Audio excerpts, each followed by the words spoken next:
गथायदों आंनि फिसायनि गाराय खिबुनि गारायफोरखौ नोङो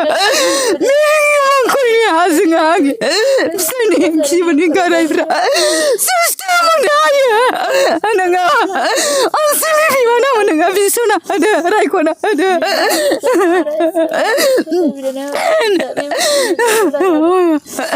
आगै आलफनसा नोङो गोसो फोथायनानै नोङो आर'ज खालामदों दिनै आंनि फिसालानो आथिंनि जेबिन्दायाव हारा लोरिना दङ बेफोरो गासैबो सुस्थ' मोननाय बायदि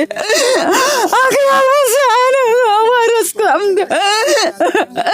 दिनै आंनि न'खरा बेमारजों बुंफबना दङ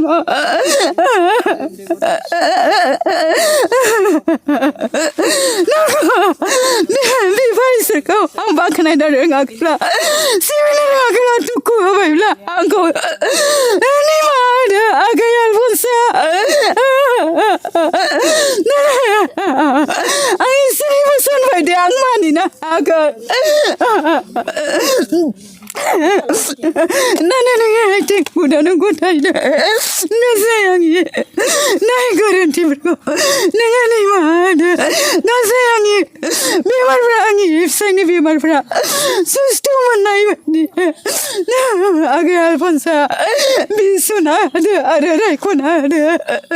नाना नोंनि आथिं बुदानो गथायबाय जोंनि सासेल' बासायग्रा बासगिरि प्रभु जिसु ख्रिस्ट'नि अनलागाफोर गोबांथार जोङो गोबां सुबुंफ्रा बे जायगायाव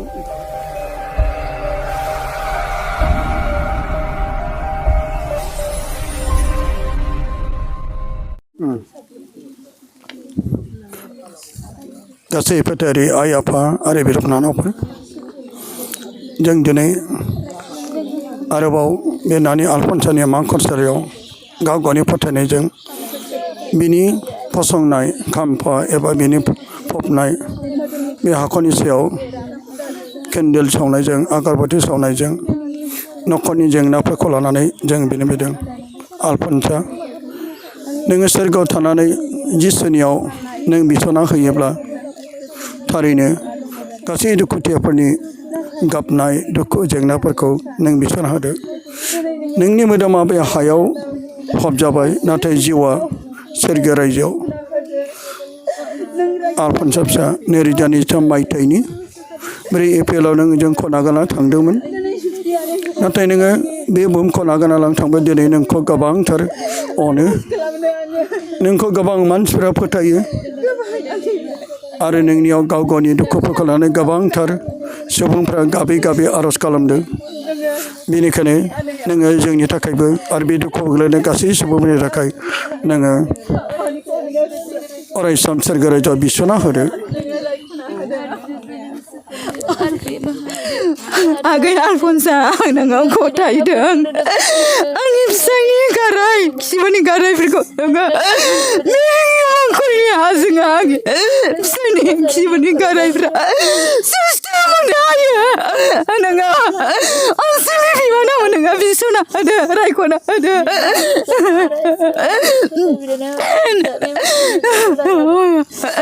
आगै आलफनसा नोङो गोसो फोथायनानै नोङो आर'ज खालामदों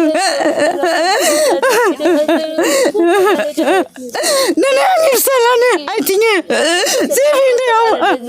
हारा लोरिना दङ बेफोरो गासैबो सुस्थ' मोननाय बायदि आगै आलफनसा नोङो आर'ज खालामदों दिनै आंनि न'खरा बेमारजों बुंफबना दङ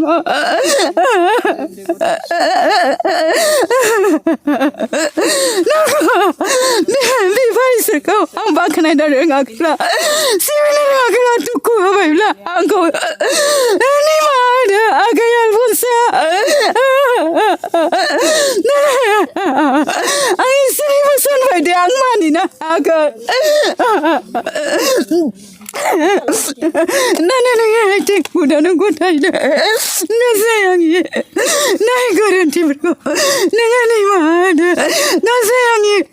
बेमारफ्रा आंनि फिसायनि बेमारफ्रा सुस्थ' मोननाय बायदि आगै आलफनसा बिसना होदो आरो रायख'ना होदो नारायनि आइथिं गुदियावनो गथायबाय जोंनि सासेल' बासायग्रा बासगिरि फोरबो जिसु ख्रिस्ट'नि अनलागाफोर गोबांथार जोङो गोबां सुबुंफ्रा बे जायगायाव गाबै गाबै बेनो फैयो आरो गावनि गाबनायनि फिथाइखौ बिसोर मोनो दा जोङो बेनिखायनो इसोरनियाव जोङो गाबख'नो थाखाय आलफनसाखौ खावलायनो फैदों आलफनसा सोखाया नाथाय इसोरासो सोखायो आरो बेहायनो गोबांथार गाव गावनि थांखिफोरखौ लानानै हा लांनायफोरखौ जों नुनो मोनदों बे हाफोरजों बिसोर फोथायनाय गाव गावनि न'खराव दुखुफोर सैनांनायफोरखौ जोङो दे आं नोंनाव सोंबावनोसै आच्चा नों बे हाखौ मा थांखिखौ लानानै लाखो दे बाजैया बुंनो हागोन ना आं बे हाखौ लादों जेनेबा जोंनि न'खरनि सानाय सुनाय बिस बिजानु गासैबो न'खरनि सोद्रोमाफोरा गासैबो जाहाथे आंनि फिसा फिसौ आरो गावनि हौवानि आथिं आखाइ सानाय बे गासैबो बेजोंनो हामगोन होननानै आं भरसा खालामनानै मोनसे थांखि लानानै आं बेखौ लादों जाहाथे आलफनसा फिसाया बे हायाव अरायबो बोर होनानै जोंनि न'खरनि सानाय सुनाय बिस बिजानु गासैबो मोजां जानो हानाय बायदि आरो बेजोंनो अराय सम हामनानै थांनानै थागोन होननानै आं बिनि थाखाय बे हाखौ लानाय जादों ओमफ्राय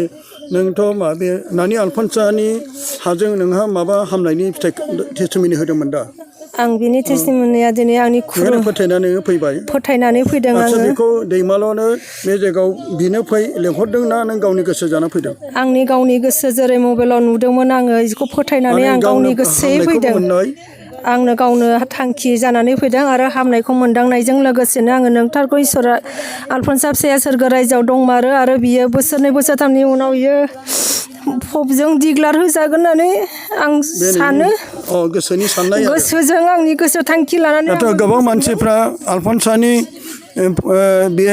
मुङै टेस्टिमेन्ट होनाय आलफनसानि टेस्टिमेन्ट होनाय मोनसे मानसिखौ नायब्ला फट'फोरखौ भिडिअफोरखौ नायब्ला गोबां मोनसे एरखायो दा बिसोरनि थाखाय नों बिदो जायफ्रा गोबां माखासे मानसिफ्रा दिनै खाथलिफ्रानो मिथिया माबोरै गोथार जायो बबेनिफ्राय जायो जेरै गुबुन हादरनि मानसिफ्रा मोननै बा मोनथामसो सोमोनांथाव सोखाजानाय नुब्लानो गोथार फबनिसिम जेरै फादारफ्राबो बिशपफ्राबो दायथ' लायो जोंना रावबो बिदि सोरबा फादार बिशपफ्रा नुबाय खोनाबाय सिरि थायो दा नोङो मा खालामजानो लुबैयो बिसोरखौबो मा बे बिशपफोरखौबो फादारफोरखौबो आरो सोरबा फादारफोरखौबो रमाव लिरनानै हरजानो लुबैयो नामा लुबैयो आङो हरजानो लुबैयो आरो साफ्रोम सुबुङाबो फोथायनानै बे दिग्लारखौ होजाजोबनो हेफाजाबाव नाथाय जोंनाथ' रावबो बिदि हेफाजाब होग्रा गैया रावबो सिरि थायालासिनो जाहाथे खुगा फुरनानै मोजाङैनो गोथार थांखि लानानै बेखौहाय प्रसार खालामनो थाखाय आं जेब्ला जोंनाथ' बहा गोसारदों होबथानायसो दङ आरो बिदि गाज्रि निन्दिनोसो दं बेनिखायनो जोंबो दा गथायदो बिबाय थादो दा नोङो बेखौ लाबाय जोबोर हामबायसै दा जों बाहाय जोङो दा बाहाय नोंसोरखौ गासैखौबो लानाय जाबाय दा दे जोबोर हामबाय थाबाय दे गोजोन्थों दे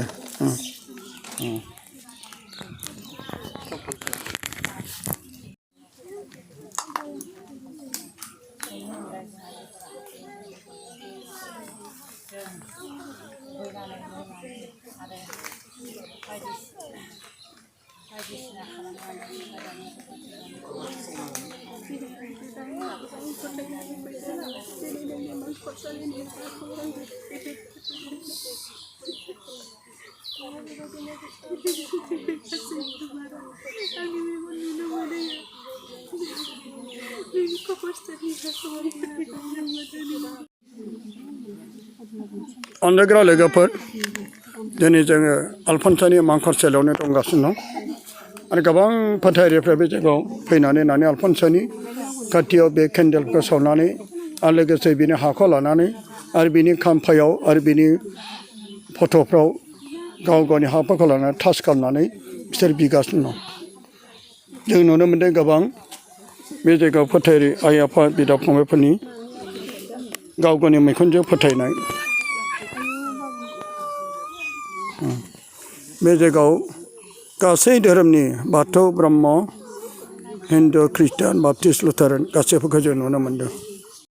अनलायग्रा गासै आइ आफारि बिदा बिनानावफोर नाय बे नानि आलफनसानि मांखरसालियाव फबनाय बे हाफोरखौ गोबां सुबुंफ्रा गाव गावनि फोथायनायजों गावनि बेमारनि थाखाय आर'जनि गेजेरजों बिसोरो लानानै थांदों आरो फोथायनाया बिसोरखौ सोखागोन आलफनसाया सोखाया आलफनसा मात्र नों आं बादि सासे सुबुंसो बे गोथार नङा अब्लाबो इसोरनियाव बियो दङ इसोरनि खाथिथाराव दं होननानै गोबां फोथायनायजों जायफ्रा बिनाव बिनायजों बिनि हाफोरखौ लानायनि गेजेरजों जायफ्रा फोथायनायनि गेजेरजों बिदों आरो बिथांमोना गाव गावनि सोखा जानायखौ मोननानै बे जायगायाव फैदों आरो बे इयुनाव गाव गावनि न'खरनि मोजां थांखिफोरखौ लानानै बिसोर फैदों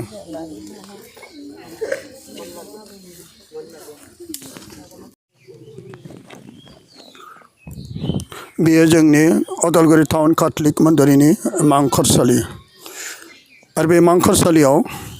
दिनै जुन अखाफोरनि 13 खालार आरो बे 13 खालाराव जेरै बे मांखरसालियाव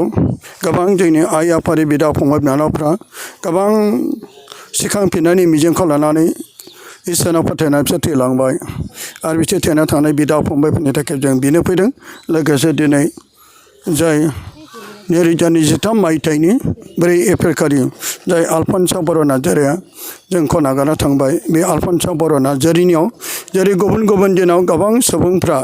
बेबायदिनो बिनि मांखरसालियाव केन्डेल सावनायजों आर'जनि गेजेरजों गाव गावनि थांखिफोरखौ लानानै गथायो दिनैबो आरोबाव जोंनि बे जाय आलफनसा बर' नार्जारिनि मांखरसालिनि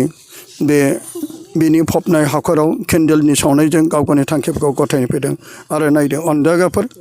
जोंनि गोबां फोथायारि दुखुथिया आइ आफा बिदा फंबाय बिनानावफ्रा बिसोरो बे जायगायाव जेरै आरोबाव दिनै जुन अखाफोरनि 13 खालाराव बिथांमोना केन्डेलनि सावनायजों गाव गावनि थांखि न'खरनि गासैखौबो बिसोरनो गाबसोनो थाखाय बिसोर खावलायदों आरो गोबांथार सुबुंफ्रा बेबायदिनो फैगासिनो दं दा अनजागाफोर बिसोरो जेरै फैगासिनो दं आरो बेबायदिनो दिनै बे मांखरसालियाव बिनाय मांखरसालियाव आलफनसानि मांखरसालियाव फैनानै बिथांमोना गाव गावनि थांखिखौ लाना फैगासिनो दं आरो दिनै जों बाहाय नुनो मोन्दों नाय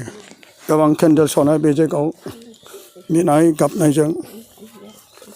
आरो जों नुनो मोन्दों नै आलफनसानि बे फसंनाय आरो गाव गावनि न'खराव गोबां दुखुफोरजों सैनांनायफोर दं गोबां केन्डेल सावनानै दिनै आलफनसानि मांखरसालियाव बिसोरो आरो गाव गावनि थांखिजों बिसोर फबनाय हाफोरखौ लानानै गावनि न'खरनि दुखु जेंनाफोरखौ आलफनसानि बिसोरनो गाबसोनो थाखाय बिसोरो फैदों